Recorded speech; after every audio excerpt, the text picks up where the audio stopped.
Siren. Mad Max Fury Road is going to crush the box office like a war rig. Maybe you've heard the superlative reviews and wondered if this new release actually lives up to the hype. Let me start by saying I have never seen the original Mad Max movies, and I'm about as far away from a car chase movie fan as possible. I had zero interest in Death Race 2000 or Duel, as much as they both have their devotees. I am, however, a big fan of the three actors that George Miller, director of Mad Max Fury Road, who also directed the original Mad Max in 1979, chose for this invigorated representation of his imagined world. In his choices for actors and the production team with which he surrounded himself for Mad Max Fury Road, he all but assured to himself this restart would not only be successful, it would blow the minds of action film fans and movie lovers starved for something truly special, something passionately made, something that would stand the test of time going forward. And yes, he did that. See Mad Max Fury Road and see if I'm wrong, but I'm not. The story is based in a post-apocalyptic world where the very bad Immortan Joe controls water and everything else to a populace used to fighting for the least scrap or personal comfort. Most are either starving or suffering from some form of radiation poisoning. None of this is overtly unfolded as storyline per se, but the audience sees women being forced to breastfeed into tubes, young, bald, and brainwashed workers forced into dangerous physical tasks, and those in power tightly controlling the mass release of the most basic necessities like water. Max, played by Tom Hardy, has been captured, treated like an animal, and is currently being used as a human blood bag. War tank driver Imperator Furiosa, played by Charlize Theron, is sent out to get supplies but escapes with 5 of Joe's young wives, although really they're sex slaves being kept for breeding. Through a series of circumstances, Max joins forces with them to stay ahead of Joe and his posse. Nux, played by Nicholas Hoult, is one of the lowly drivers in Joe's huge army called War Boys, who revel in being used by him, often to death. Tom Hardy, Charlize Theron, and Nicholas Hoult are, in my estimation, 3 of the best and most magnetic actors working today. What they have in common is a fearless passion for placing themselves in films that expand their landscapes as actors. None of these 3 play it safe, and all have growing filmographies that show the wide diversity of genres and characters they take on. Each push their own envelope here, and it's exciting to see what they do with it and then come together to ignite their commitment against each other. As Max, Tom Hardy uses his grunts, meaningful looks, and the physicality he's crafted for his character, who's tortured by visions of his lost loved ones. He talks here about his character and how he plays him.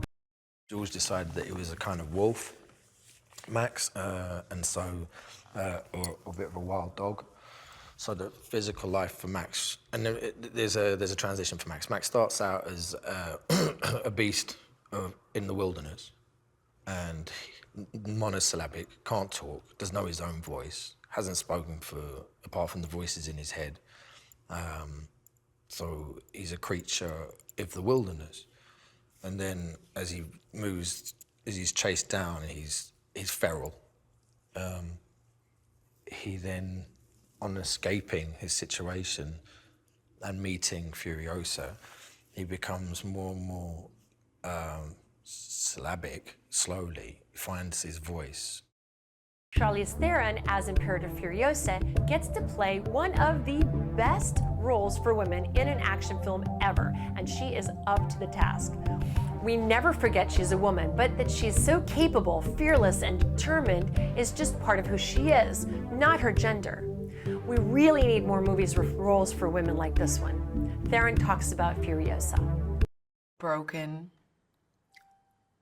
scared, angry, disappointed, frustrated. Yeah, those were the elements of conversations that I had with George that really just got the creative part for me going, because he was so excited about creating an anti-heroic woman, a woman that didn't set out to be a hero, who was really driven by these very pure human flaws, things that we're told not to have or not to feel, that finally just overcome her and sets her into this motion that changes her life forever. Indeed, there's a strong woman-centered aspect to Fury Road, but it isn't a feminist movie so much as George Miller examining women three-dimensionally in a post-apocalyptic world. Fortunately, it does not take the form of thinly veiled misogyny represented by movies like Soylent Green, where we discover women are furniture and we learn nothing more about them. In Fury Road, their lesser brute strength may put them at a decided disadvantage physically, but they find other creative ways to fight for what they want. The way the women of the film are imagined, wholly formed but not hyperbolic, makes their womanhood only a small part of their story.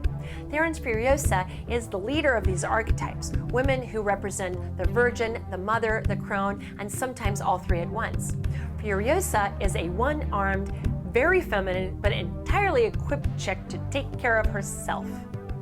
Nicholas Hoult has a whitest character mark. Nicholas Hoult has the widest character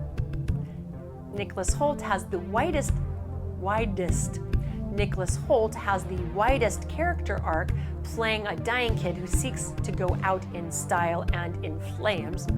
He started out as a child actor in About a Boy, and he grows as an actor with each movie that he makes. As Nux, he's showing he can further diversify what sorts of roles he can take on.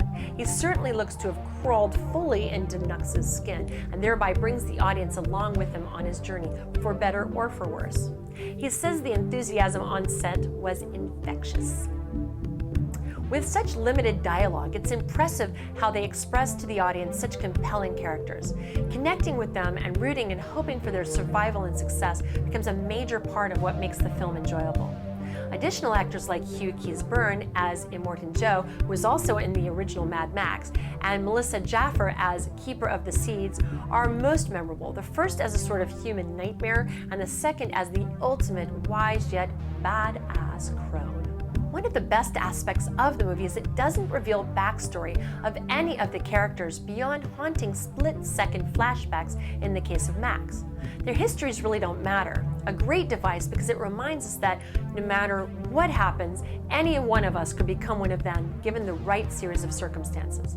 Nick Hoult talks about that. All these characters they're surviving, they're getting by, and then you grow to understand why and what they're doing, the things they're doing for, and you do gradually see the heart in them and the reason they're doing things, and because of how detailed the world is, you just get wrapped up in it, and then you care, and that's the most amazing thing that George has managed to create with this film, I think. Fury Road was filmed on location in Namibia with very little green screen for special effects. It is, shot for shot, gloriously laid out, as if each moment represents a fully formed painting, as if each shot had been planned right down to every single storyboard, inventively and passionately shot to create images that speak visually before they telegraph the storyline. When the action is so exciting, we all are forgetting about the visuals, only to be reminded by a particularly gorgeous bit of design.